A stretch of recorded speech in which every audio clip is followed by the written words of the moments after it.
Is that a Warlock sigil? Instead, my heart stops. Fuck! DEFCON level 2! Power level inadvertently revealed! Brace for imminent pasta meltdown! Reed's face slips for a second, before he snaps his muzzle in my directions. His eyes have a new light in them. Oh no. It's smooching time! Dude, you know about L&L? The sirens are still sounding in my head at full bore! Unlike before, Reed's less keen to pick up on my apparent nerves. He looks giddy. I've seen some of you Snoots about some shorts. Do you play or something? Do I play? Dude, I breathe L&L.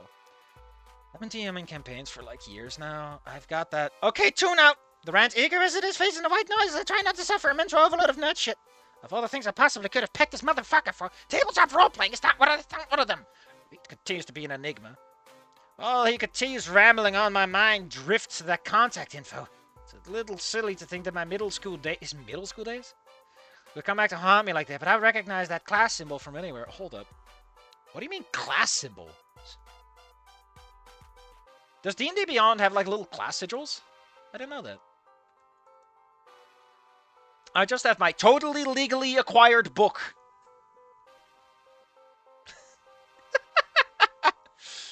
Maybe those have sigils in them. Hold on, let's pull up the PHP. One moment. We can answer that question while we're at it.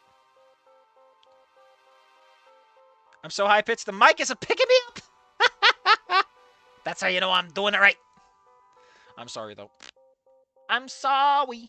But it cannot be helped. Because... Oh, yeah, it does. Is that it? Oh, yeah! Shit! Yeah, there are, like, little symbols in the corners of the pages. That's fucking awesome! Neat! I didn't notice that. Warlock fans when the war opener walks in. If Anon takes Numer's place as the Stalker, how would Fong react?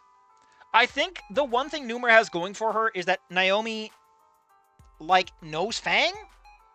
Sure, hanging out in the periphery, but hanging out enough that I think Naomi, you know, is a bit more tolerated when it comes out. The Shadow Wizard Money Gang. We love casting spells. I love casting spells. Come on, gang, let's cast spells together and dance into the sunset. Anyway, Anon's having a fucking freak out moment because he's a big dork. Also, can I... I'm sorry, man, I have to stop the spooky scare music. I want to point something out. I don't like the idea that Anon knows D&D. Am I wrong? Am I wrong to be a bit meh on Anon liking D&D? Because I get that Anon's a big dork, right? I get that he's a big fucking dork. I'm a little less enthused that the man is a big dork in the sense that he plays D&D or knows D&D that well.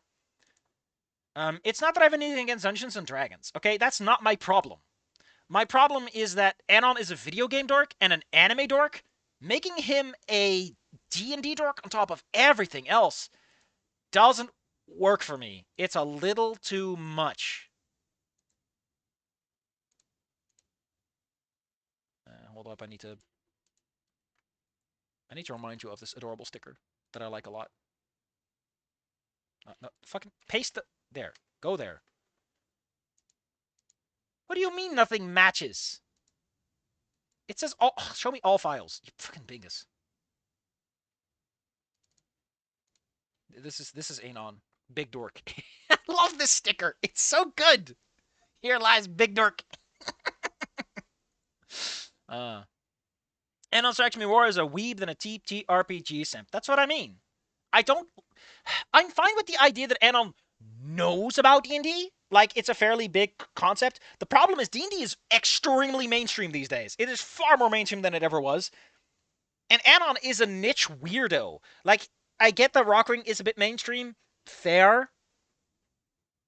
But he does like things like Saturnia, which are a bit more out there, you know? Like, I don't know. He's already mentioned that he plays Rockring, and I'm pretty sure his nerd, like, weeaboo stuff is why he got ousted, so giving him D&D gives him a few too many hobbies.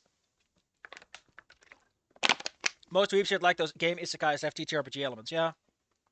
D&D is now fake and gay. See, you get it. That's where the frogs are. While the raptor continues rambling on, my mind gets back to that contact info. It's a little silly to think my middle schoolers are going to harm me like this, but I recognize that class symbol anyway. So you can totally join us if you feel like it, you know. Just as that to listen to me and to feel a hole into my stomach. Dear God, no. Anything but that. Anything but having a fun time with friends. I'll get back to you on that, okay? Just fucking kiss him already, Anon. You know you want to make out with him. You know that he's a sexy nerd like you. Just kiss on the roof! Fuck! Why is this fix so cowardly?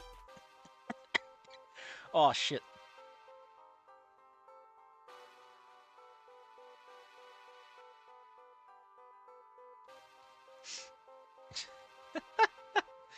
Damn.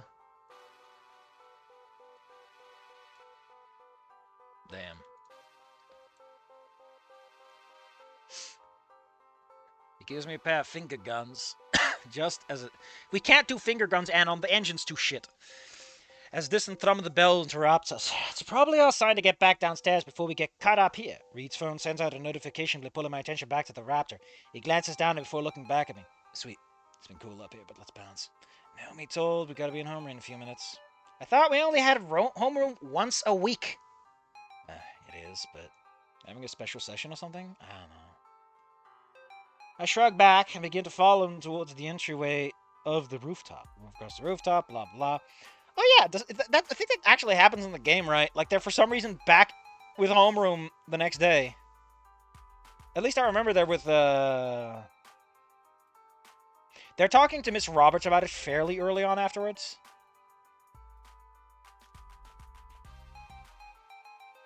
So they did the rooftop scene after that. So when the fuck does Miss Roberts show up about this? I noticed she has a conversation where she tells people to calm the fuck down. But maybe that's later. Maybe the author's shifting things around and I'm getting confused. This engine is too shit. Quick read. Sell your required substances. We need Operation 5. It seems to me like if Anon joins the gang shit LNL, he can make a group paladin that's way too based and end up TPKing them. I think the big problem with... I think the big thing that would stop Anon from doing this, even if he is an LNL dork, is that Anon knows that if he hangs out with a bunch of woke libtards for too long, he will slip, and he will get caught, and they will beat the shit out of him. Like, sure, Anon would love to play the game that he likes, but not with these people. Maybe with Reed. Solo. But not, like, the person he insulted. And everyone else, right? Like, I think Naomi would already be, like, at the cusp. Because he's doing it with girls. Oh, Jesus fucking Christ. How do I explain this? For the record, who is in the fucking LNL group again? We have Rosa, woman. Fang, non-binary. We have Sage, guy. We have Reed, GM doesn't count. We have Naomi, girl. We have Nasser, guy. The group is fairly evenly split on guys versus gals. And if you're one of those fucking weirdos who says, no, their gender identity doesn't matter, it doesn't change all that much. There's a lot of girls in there, is the point. There's a lot of tits in the room. Which is to say, I don't think a nerd like Anon, who has been taught all his life to be afraid of his nerdy hobbies, and that it's all, you know, a man's thing. You know, it's a man hobby for guys. There are no girls here. There's no cooties. He would explode at the sight of that group. It would shatter his worldview and make him vomit. Anyway, they're going to homeroom. Welcome to the homeroom shop. Lying close to thumb, I should let myself go. Man, those cigarettes did me in. What would happen if I drank a beer? I'd kiss him. Oh. Reed's too insightful for his own good, freakishly so. Maybe. It might be a problem in the future. But if I want to keep being a fly on the wall, I need to avoid bullshit like this. For some reason, part of me doesn't feel too bad for it. I almost feel a bit of relief when I let off my chest. He was also pretty open about his problems, so I guess it's only fair. Need to keep a tighter lid on my thoughts going forward. As for that offer, hard pass. I'd rather die than relive my days as a pimple-ridden, sweaty-yellow nerd. A shudder at the memories. My monologue is cut short as I accidentally bump into Reed. He's kneeling down, collecting the book he used to keep the door shut. Also, we're having another conversation? I mutter an apology. Reed doesn't respond. He stands back up and looks at me, propping the doorway now with a shoe. Reed, don't put your shoe there, and it's going to kick the door, and you're going to hurt your foot. Hey, and what we spoke about with Naomi and stuff? Do you really mean you apologized? There it is. I fucking knew this was going to come up again, right as we're in front of the door. We must make sure that the icky oxygen thieves known as girls do not enter our hollowed spaces. Girls could never understand being sexist to women. They couldn't. They can't understand. I mean, Joanne Rowling does. She does. She's a cool girl because she wants to ruin the lives of women. But All the other women they're cooties. They're full of cooties. We can't let them in. Listen, if you're a woman and you don't want to set another woman on fire, we don't know if you're a good fit for our D&D group. We set fire to witches every week.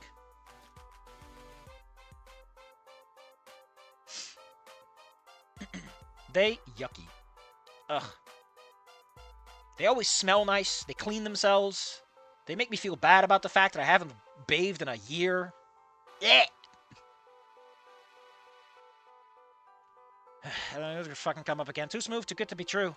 Yeah, I meant it. I just want this whole thing to be let off already, like you said. I couldn't have known it was an honest mistake on my part. Reed nods and leans in and puts a claw on my shoulder. You should probably apologize to Faye in class. I push his hand away as the scoff leaves my mouth. I already did. I apologized twice. Just give it a rest already. Sure, you apologized to Nasser and Naomi, but Fang is the one you slipped up with, bro. If they're gonna know you meant it, you should say it to their face. You know. You can't be fucking serious. I frown, but he just presses on. Besides, pronoun or not, you do own them for the whole phone thing. It's kind of a dick move to be a narc. I wish Trish was here so she could call him out on being a narc. Fine, I'll apologize to her. I'll apologize to them after class. Just promise me that I don't need to keep hearing about this shit afterwards. It's a deal, bro. He turns and nudges the door open and is like slipping inside. I follow after him.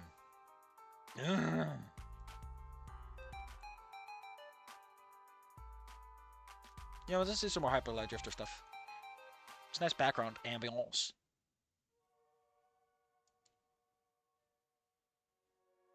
Once reaches over to bring us back into the third floor, Reed stops us once more. He stiff arms out, a hand on my chest, causing me to grunt. What? Hold up a sec. We can't go just yet. Why? Someone there? Nope. That's exactly why we're chilling. I don't understand. The only way down this hall from this door is the main hall. If you walk out now and the teacher sees us, they'll know we've been up here.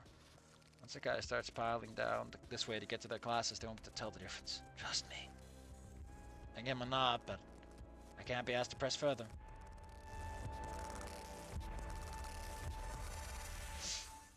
A few seconds pass as we both linger in the stairwell. I only catch the faint hint of movement and the sound of numerous voices. Reed nudges his chin upwards as he cracks the door open. I follow him into the hall. There's a stream of scaly bodies flowing towards the various classes down this route. We weave through them, going opposite of the student current. Sure enough, no one bats an eye at us. By the time we're back in the main hallway, there's exactly zero evidence of a little rule break. I turn towards Reed and he flashes me a smirk. Told you, man. You seem to like skulking around. You seem to have skulking around this place down to a science. Yep. Family history of it. Mom did it, bro did it, and I'm following in the footsteps. Gotta carry on the legacy. Why? Because screw the man. Rules are meant to be broken. And yet you're fucking anal about pronouns. Smack him on the back of the head. I scans as we slip into the stairwell that takes us down to the first floor. I don't think the teachers of your local high school count as the man, Reed. Sure they do, bro. They might be the smallest bud in the branch you used to kick the shit out of us, but authority? Still authority. Don't forget, it's your local high school, not too. Yeah, whatever, man. Why I gotta be a fucking weirdo? This Reed is a communist! That's why half of his conversations are about planned economies and the gulag. Reed rambles a little more about the unfair power dynamics between students at the high school and their teachers. Does he ever do this in the game? And how his little acts of defiance are justified as such. Like, I know he says it, but I always got the impression he was being a bit jokey about it. I mostly tune him out, nodding on with the odd aha as we walk. Sounds just like your average pseudo-commie eruditor soy babble to me, but I can't deny that he's passionate about it, at least. He finally lets go when we pass through the door of Roberts' classroom. The serious eyes as both as we walk in. Most seats are already filled, so it looks like we're the last one, despite the sizable head start of everyone else. This wasn't in my head, and he absolutely was moving slow as he ran to that happening. Skirting the edge of being late as ever, Reed. And I'm glad you could finally join us as well, Mr. Moose. I sincerely hope you don't intend to make a habit out of this. Naomi gives a wave and a smile to the both of us as we sit at our desks. Bang nods towards Reed before they eye me quietly for a moment. I look back at them, focusing on Roberts instead. Oh, fuck, they had this planned out. The very act of them of being near them again is enough to trigger a flash of second-hand embarrassment. Or nerves or something in my gut. I cry my listen, I know that he says them. Oh, no. Yeah, she's talking about them in plural. Okay. Listen, Fang is not good with this shit. I will not let you live it down if he starts talking to Fang properly. Or thinking, at least. He can talk fine. That part's never really the issue. It's his thoughts. His inner, private, most thoughts are sacred. I cry my spaghetti back into my metaphorical posits. Stop being such a fag. If you were a fag, Anon, you would have kissed Reed already. A big, fat, wet, sloppy kiss. You just have to apologize, and then this stupid nothing drama will be dead and gone. Then you can go back to ignoring Bird Brain and everyone else. Mrs. Roberts walks over to the door, closing it shut. She begins to speak. As she walks towards the center of the classroom, her gaze fixed at all of us. The principal wanted the student body to have an impromptu homeroom session following the assembly to clarify certain points brought up during it. She pauses, folding her hands in front of us. Why would she fold her hands in front of you instead of herself? Here's Newport Roberts. Every hag loves him. No. However, it is in my professional experience that this opportunity to speak with you again as a whole... as a whole week... Wait, what? However, it is in my professional opinion that this opportunity to speak with you again as a whole week is better spent on other objectives. As such, I am going to instead... Oh, fuck you.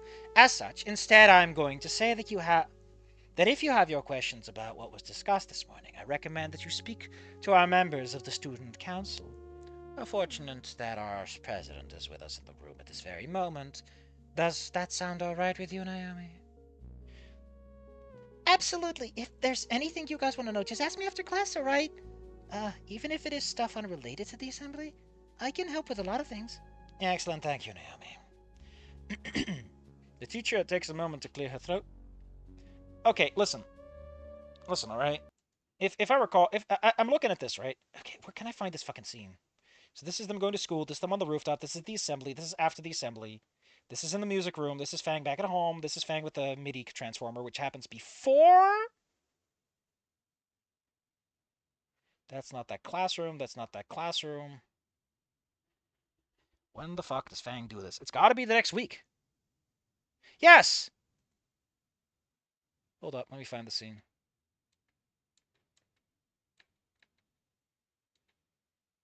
Yeah, so in the game, it seems to happen, like, next week.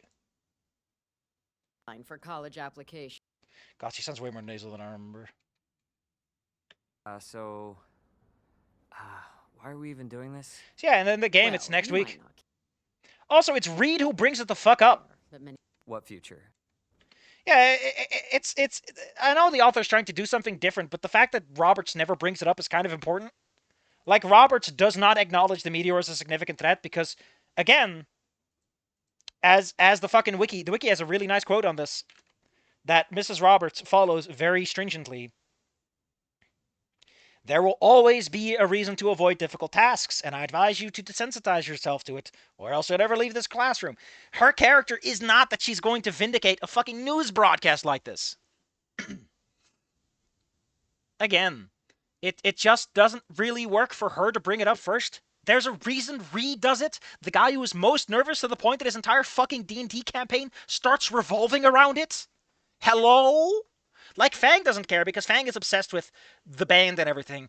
Trish doesn't care because Trish is trying to get her future together. Reed has, like, the least future and cares the most because he has an active imagination because he runs off. There's a point to why this happens. Although it makes the most sense that Fang would bring it up because technically it's supposed to be Fang's allegory, but whatever. It kind of shows that it would be Reed who does it, who's most empathic to the situation, so it's the empathic character who brings up that Fang has a fucking... BAM! It works! There's some soft chuckles with the other students. Reed snorts, balling his fist against Sato back laughter. Again, in the game, it's like the next week and Reed is fucked up about this. Roberts looks in phase. She continues where she left off. Oh, wait. I believe that we are all... Oh, wait. Sorry, I'm getting ahead. I believe it's obvious that we're all aware of what happened, what was discussed in the news last night, as well as this morning. If you weren't before you came here, you certainly are now, after numerous attempts of humor by our wonderful class president. Yes, and the announcement of an astrological event like this, combined with the numerous events of interference we experienced yesterday, can easily be frightening. It can be very easy to fixate on moments like those and obsess over them. I'm here to tell you that you shouldn't. There have been moments of panic and distress throughout your lives prior to now. You're just too young to remember them. During those times, your parents sheltered you from realities of what was happening, of how very real the danger might have been, because children aren't supposed to worry about such things. But you are no longer children's. You are each adults about to pass into the next stage of your life. What you just experienced is the first of many curveballs the world will throw at you. It's something you have no control over, and you'll find many more events like this that will occur in your life where you'll be similarly powerless. War with what fucking countries, Roberts? What countries? Outbreaks of disease, pandemics.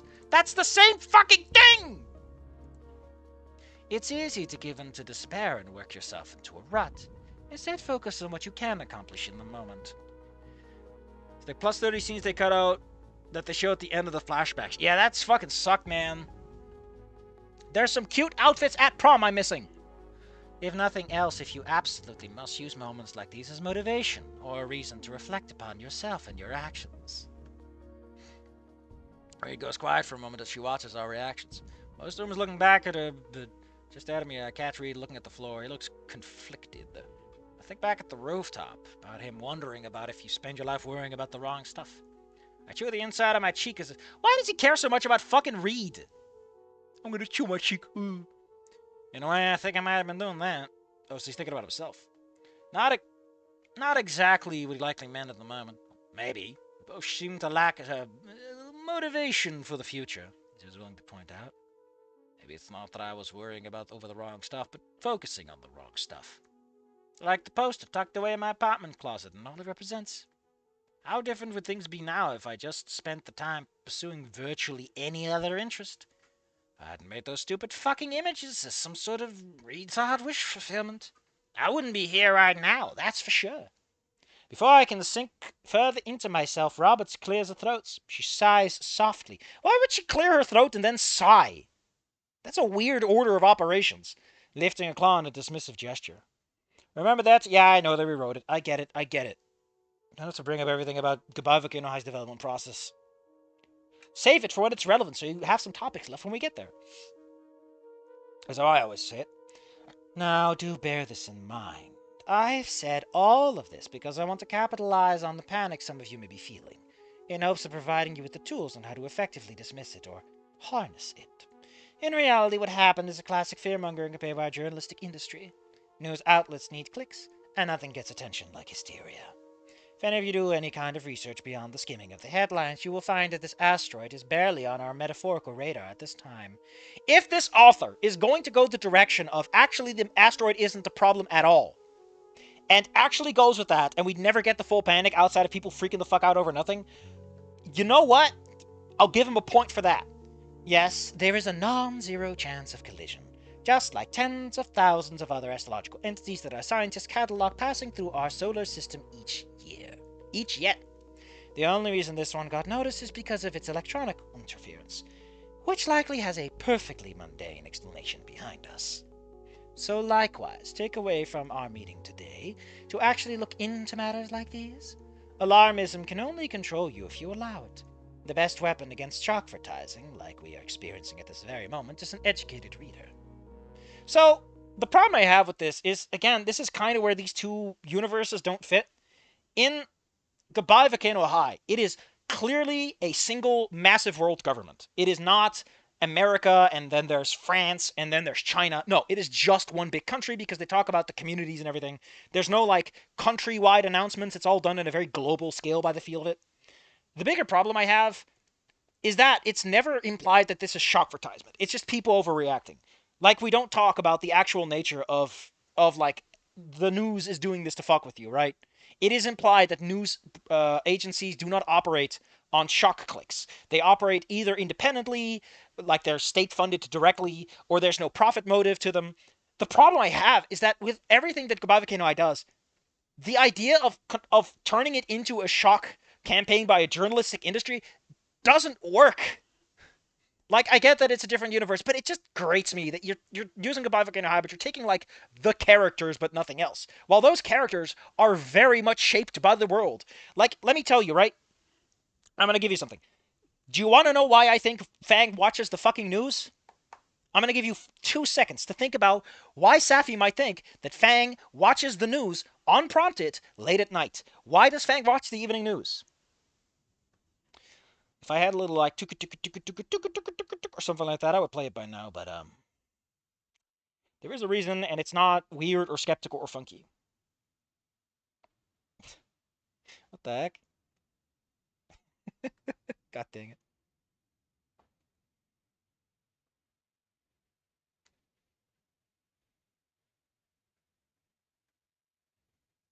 Clear about the soup. The reason I think that Fang, yes, I think that in the Snoot, in not in the Snoot universe, but in the Volcano High universe, people have a stronger sense of civic societal duty. The news isn't fucked up, and people watch the news because you have to keep up to date to be an informed voter. This is a society that has fixed all of those fucking weird ass problems with fucking alt-right grifters stealing all your money or news agencies that exist that justify their existence and pay for their bills by being fucked up. It's a place where you are an informed voter and you will watch the news and you will be a good person about it. That's why Fang watches the fucking news. If you take this away, like again, the characters are ported into a universe that can't birth them. This is not a world where people like Fang can be born and raised. This fucking fic assumes that Anon and Fang can exist in the same country like this, at this scale, and there's no fucking questions, right? It doesn't want to have the discussion of how a world building and lore is responsible for the nature and nurture of characters. And that makes me mad. Anyway. Like, the minimum you have to do is imply that at least the human communities are like this. Then in the human communities, the dinosaur-owned news isn't trusted as much because it's all dinosaurs talking about dinosaur things. It's fine. That's all you really have to do. But you can't just have Anon be like he's from Earth. Pangea is not Earth. Yes, I actually like the idea that Anon moves from Snoot to Goodbye Volcano High because it makes him fucked up and wrong in the funniest ways. It means that Anon is so fucking wrong that it's like the universe is just fucking with him. And I love that. I love Anon being in Goodbye Volcano High first for just the reason that he is wrong about everything, and everything is set up to make him look like the biggest fucking idiot. It's fantastic. It's so good. It's the antithesis to this motherfucker. It's great. Like, there is just a lot of joy you can get out of telling a story where a character is in the world specifically designed to be the opposite of everything they believe in. There's so much fucking conflict there. Like, could you imagine this world and they're like, yeah, trans people are real, Anon. We have science to prove it. We literally can scan your soul and prove this shit. And Anon is like, no, that shit's great. That is so fucking great. Because at that point, what can he believe, right? He has all these thoughts and feelings. He comes from this different world, and none of it applies anymore. And that's good isekai. Even if the isekai is to a fucking LGBT agenda. Woo! Anyway, enough gibber jabbering. So yeah, I have issues with the fact that we're just backporting all this stuff. Damn, Rod, just stoking right from my heart. Maybe this old bird isn't as bad as she seemed yesterday. Old bird? She might have a whole family tree, out of a whole tree branch lodged firmly up her ass, but she's not stupid.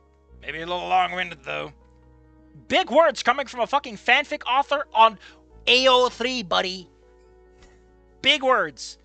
Although, admittedly, he is a lot more streamlined than some. Roberts gives us a chance to ask any questions we might have on the matter. No one opts to raise their hand, not even Naomi, surprisingly. Guess people don't really care after all. Maybe they're too busy chewing on what she just said. Roberts folds her arms once more. She begins to speak again.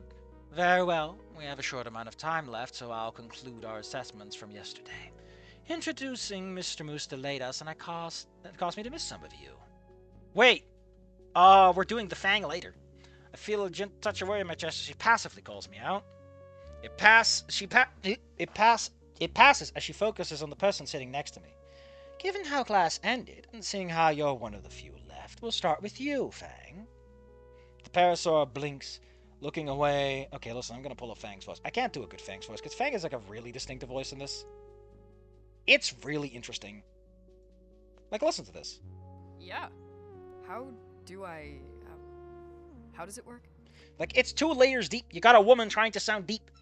How am I supposed to fucking work with that? I have no idea if her voice actors are non-binary, because if they are, good on you, but also, I don't know. If you're so insistent on the pronouns, why isn't it included in the voice actor credits? I go to the page and it says the voice actor, but not the pronouns. It says Dahlia Salem. I'm just supposed to assume pronouns now, buddy.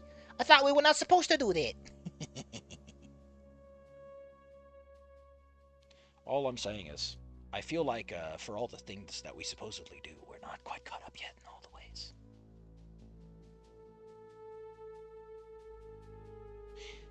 Oh. Ooh.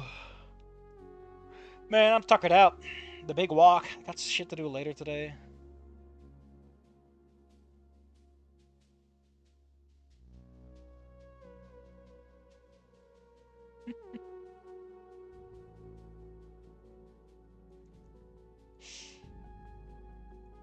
Alright. Huh? Me?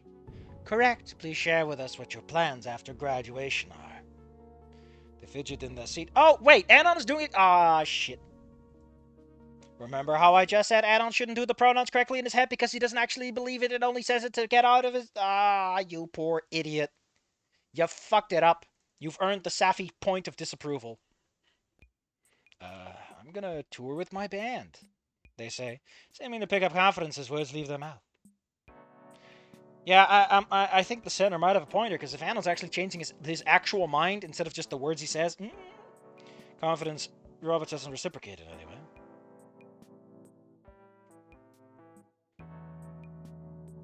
Oh, confidence, okay. It actually surprises me, the amount of skepticism in the expression the theropod gives a Fang. She squints down to Therosaur, her brow furrowed. You're in a band. Yeah. I'm gonna tour with... Wait, I can't... I'm gonna tour with them after graduate. I can't do this, man. It's a very specific angle of deep. The first step is... The voice trails off. Almost like in the video game, this is a choice the player gets to make, and we're stupid, so we're not gonna make one for them. Also, does she even say that when Fang brings it up?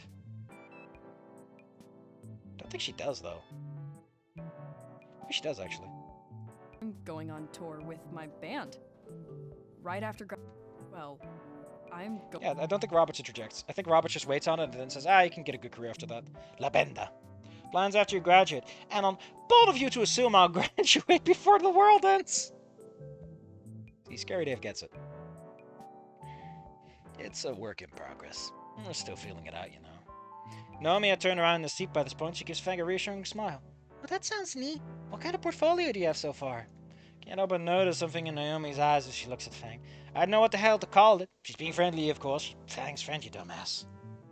Still, though, those emerald eyes are a little brighter than before. She smiles over at the potato. Sorry, that probably isn't the right word. Fang, by contrast, gets ready to fly out of their seat. They raise their hand and anxiously rub their shoulder, looking away from the rest of us. We got some stuff in the works. I need to figure out how to do some more constriction. Yeah, Fang is the band. Because again, it makes sense for Fang to want to be in the band, because that's the whole fucking point of the game. And it's really kind of weird that it's Trish in the other one. I get that it's Trish trying to escape poverty, but in this, it's very much not about escaping any sort of financial situation. We got some stuff in the works. Oh, you still have a few months to think of a viable career. I swear I see her roll her eyes. She says, she does! Albert's already looking away towards the other in the class. Francesca? Orange-skilled dinosaur, darker hue than Naomi. Chris is, ugh. We're almost done with this. I think it's going to be one chapter today, man. I got really distracted all the damn time. Fang sunk into their seat, looking out the window. Their wings have drooped. Fang is trying to make conversation with her, too soft for me to make out. Aren't you sitting next to her? Her expression is apologetic, despite her efforts to make the Pterosaur's attention away from the rejection of her dream. All Fang is given is an odd grunt of acknowledgement. Double sentences. Man, I appreciate that we're actually, letting Fang be a little, man. I didn't mean to put you on the spot like that. I'm sure it's gonna turn out fine. I know you've got this. You just gotta prove her wrong. Yeah, right. She sounds like she doesn't believe in herself, let alone Naomi. Wasn't Fang, quite confident about the band? Something thumps softly against the leg of Naomi's desk. Ursa looks down at it, and eyes follow its reed's feathery tail. Psst, hey, you got a sec? They discuss something about L and L. Something less familiar with the jargon might not have caught on. It seems like they always play one of his games. We mentioned it earlier while we were leaving the roof. I wasn't listening after all. I was too distracted by his hot ass. Left to their own devices thanks to his interventions, Fang marinates in silence. They're still watching the sky through the class window? Why is it specific? They don't look as dejected anymore, just contemplative. God, I need a